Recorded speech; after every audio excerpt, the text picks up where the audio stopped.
Budgets and salaries in men's pro cycling have never been bigger.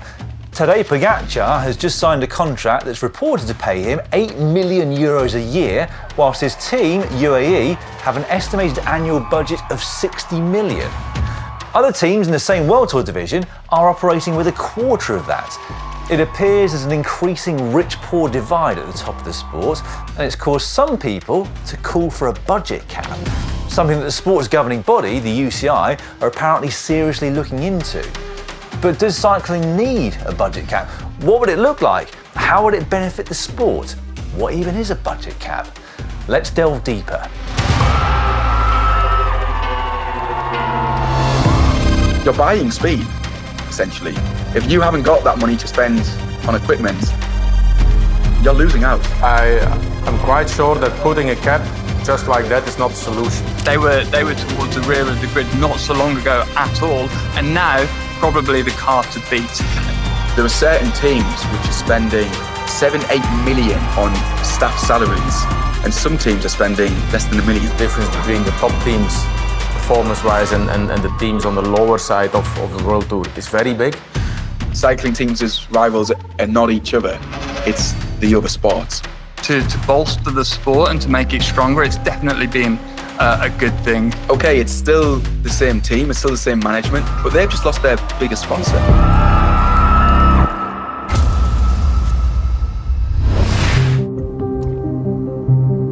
Let's start by answering that question then. What is a budget cap? Well, in sport, it's a rule that limits how much a team can spend.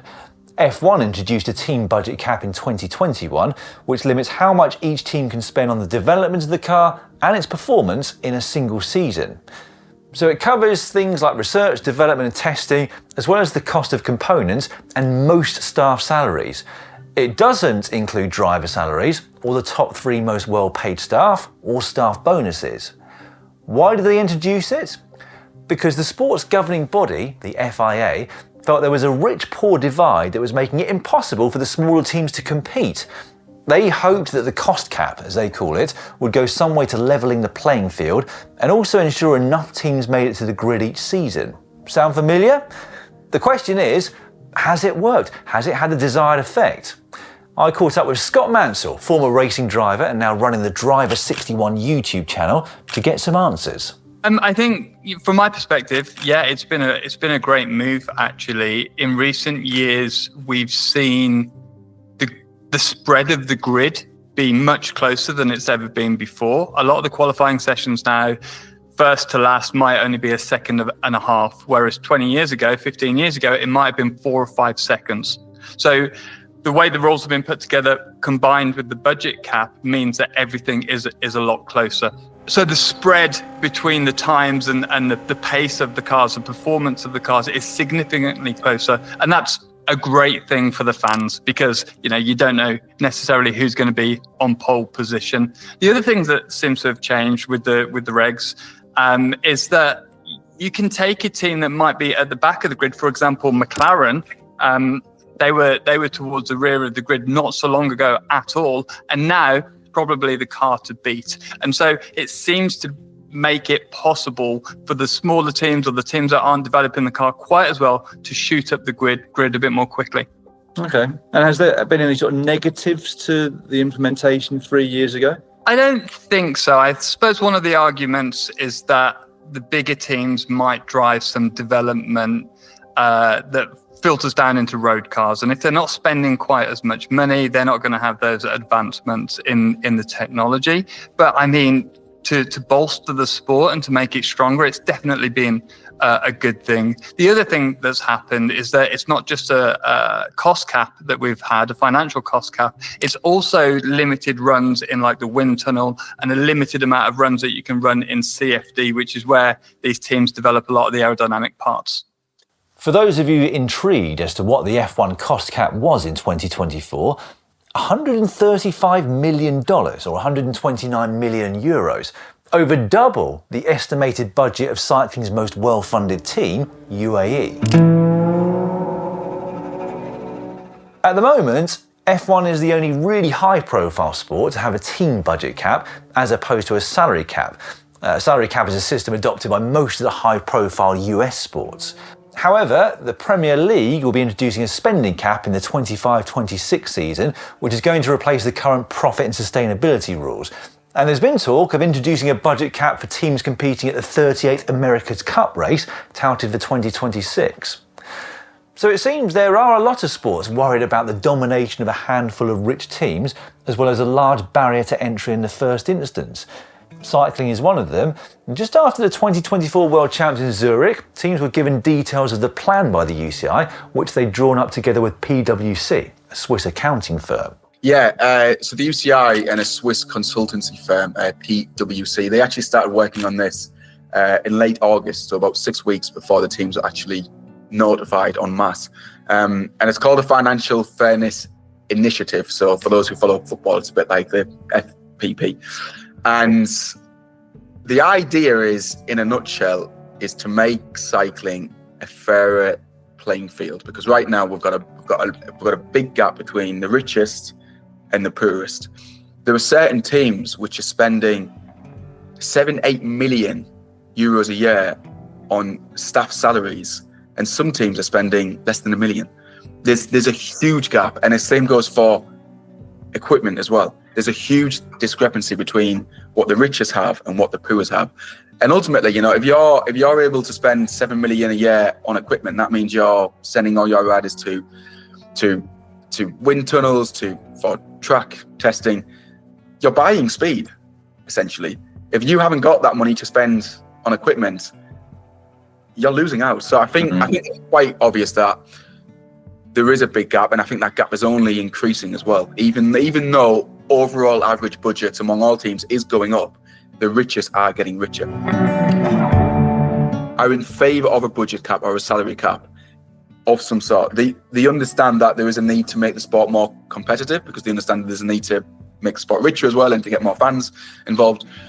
But pretty much everyone I've spoken to has said that what must come first is addressing cycling's business model. Now, you're probably aware of One Cycling, which is a rehashed version of the last 20 years of trying to make cycling, kind of not just richer, but make a model whereby the teams can actually get some money in from the races themselves, and that not all the money is centralised with ASO, who are the organisers of the Tour de France. What people want is the business model to be recreated first. Once that's in place, once cycling can become more financially sustainable, then comes the budget cap. That seems to be the common consensus now, that the budget cap might be a good idea, but hang on, let's just sort out the business model first before we get into that. I'm quite sure that putting a cap just like that is not the solution, because it doesn't solve the underlying problems. Problems is maybe a wrong word, but at least there are challenges. Again, we should not. We should always go back to where do we want to end up with the solutions we bring up, or the potential solutions we bring up. If it is a way to divide the riders more over the team so that there's a better spread, we can also look at other sports like in the NBA, where the draft is an element that always rebalances everything.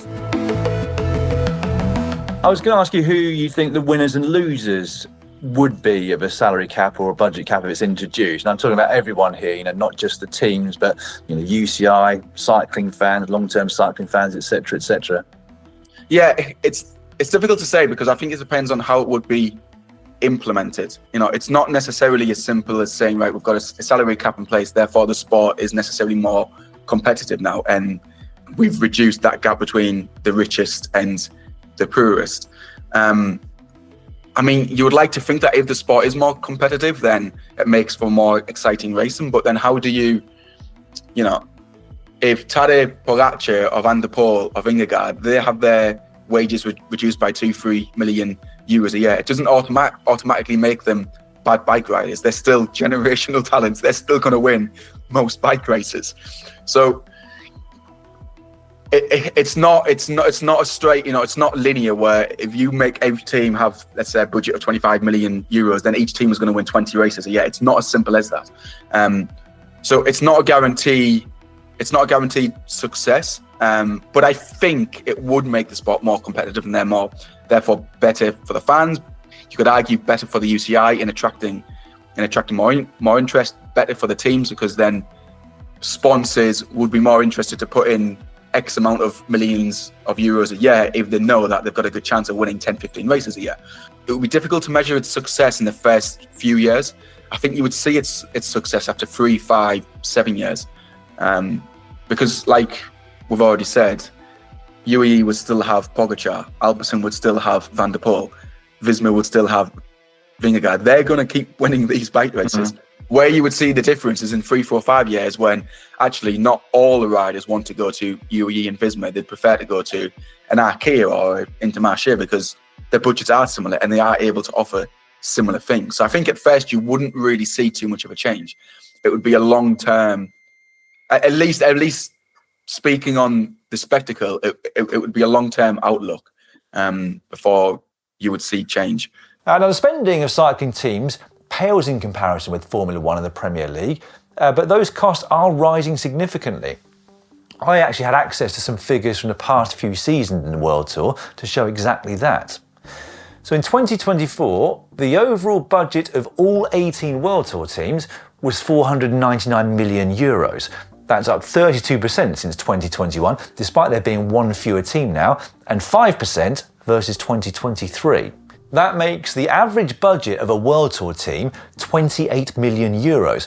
However, the median is 25 million, meaning that it's positively skewed, i.e. there are very few well-funded teams pulling up the overall average. In 2025, the overall figure rises apparently to 570 million euros, a year-on-year rise of 14%. Most of those budgets are spent on salaries. Pogacar's salary, quoted earlier, is by far the biggest ever seen in cycling, even taking into account inflation. The average salary of a World Tour rider was 449,000 euros in 2024, up over 20% from 2021.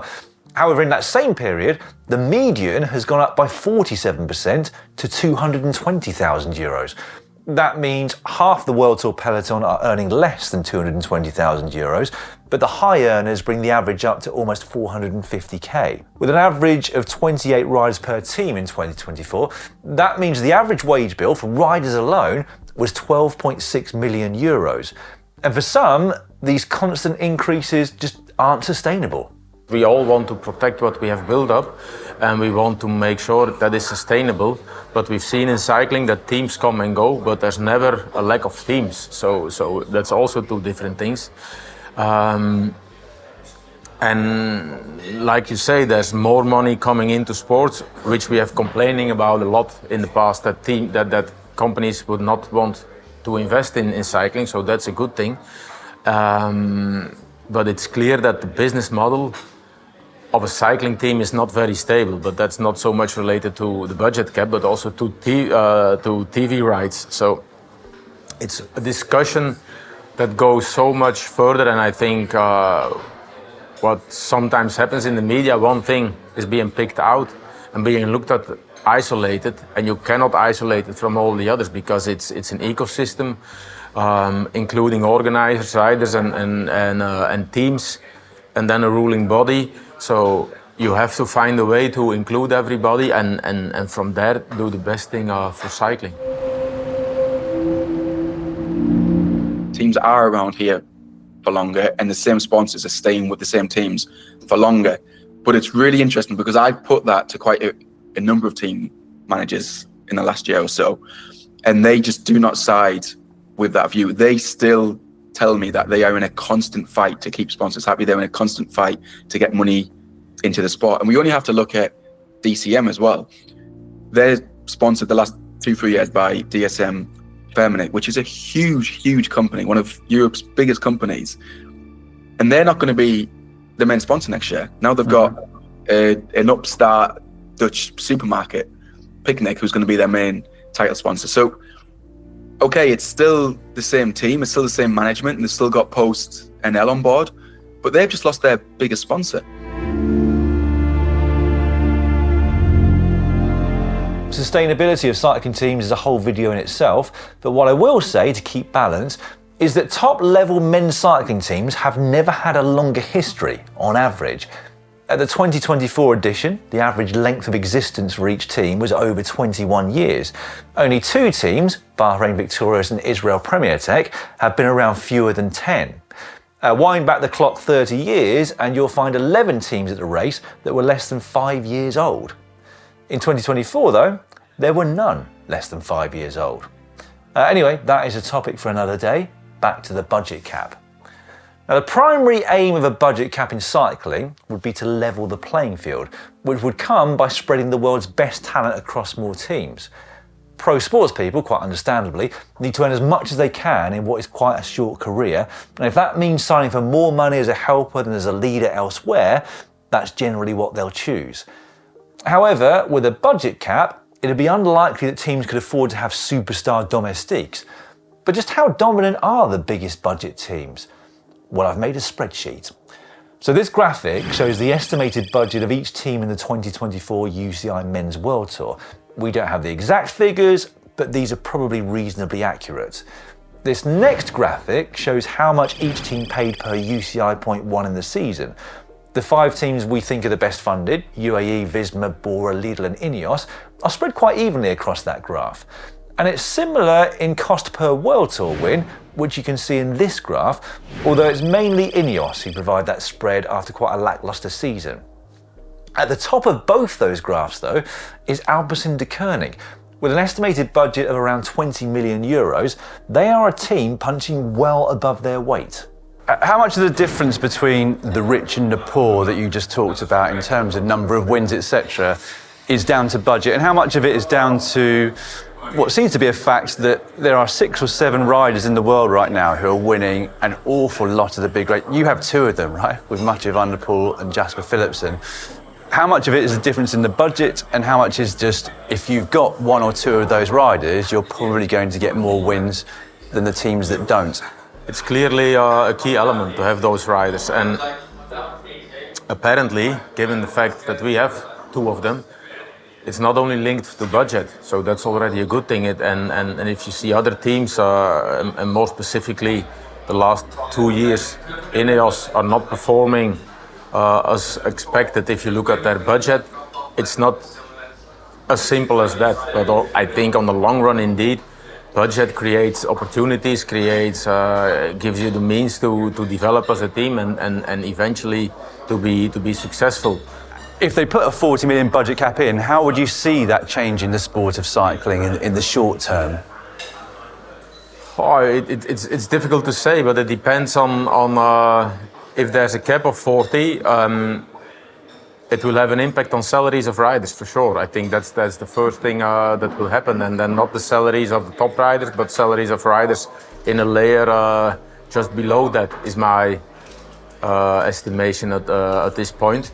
And then it depends on the teams who are close to 40. Can they get to 40? Can they create more budget for themselves and pick up the other riders who need to decrease their salary in the teams that would suffer from the budget cap? But it's all, I've said 3 or 4 times if already, so it's all very conditional in my opinion. And again, we have to look at it to see how we can have a more level playing field. I think that's the main thing where we should end up, because now the difference between the top teams performance-wise and the teams on the lower side of the World Tour is very big, which has an impact on audiences, I think. It should not become boring.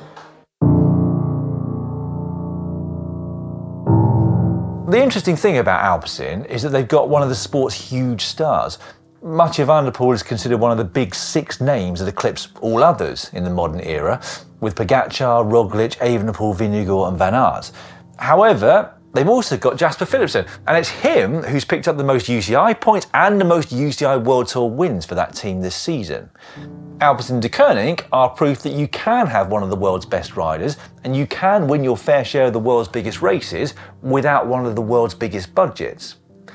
On the other hand, though, they would be the first to admit they've got no chance of winning the Tour de France or any Grand Tour. But who does?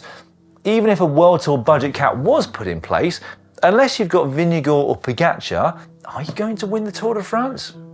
If they arrive at the race fit and healthy, you've got to say no. And Pogačar is an anomaly in himself. If you put him in any other World Tour team, that team will go from wherever they were on the 2024 World Tour wins table to the very top of the table. That does rather unfairly assume that he'd have won 24 World Tour races without his UAE teammates' support. And therein lies the problem that some think a budget cap would fix. The fact that the most well-funded teams can afford to hire talent to work as domestiques, as helpers, that would be the most well-paid team leader in some or perhaps most other teams. So what do you think? Would a budget cap in cycling put the sport in a better place in the long term, or is it doing just fine as it is? Has this video changed your opinion one way or the other? Let me know in the comments section down below. A reminder, you can watch a full season of bike racing live on Discovery Plus and Max. Right, if you enjoyed this video, hitting the thumbs up button below would be massively appreciated. And if you've really enjoyed it, you'll see another option below to give us a super thanks, which will help us continue to create better and better content. Either way, thanks very much for watching. See you soon.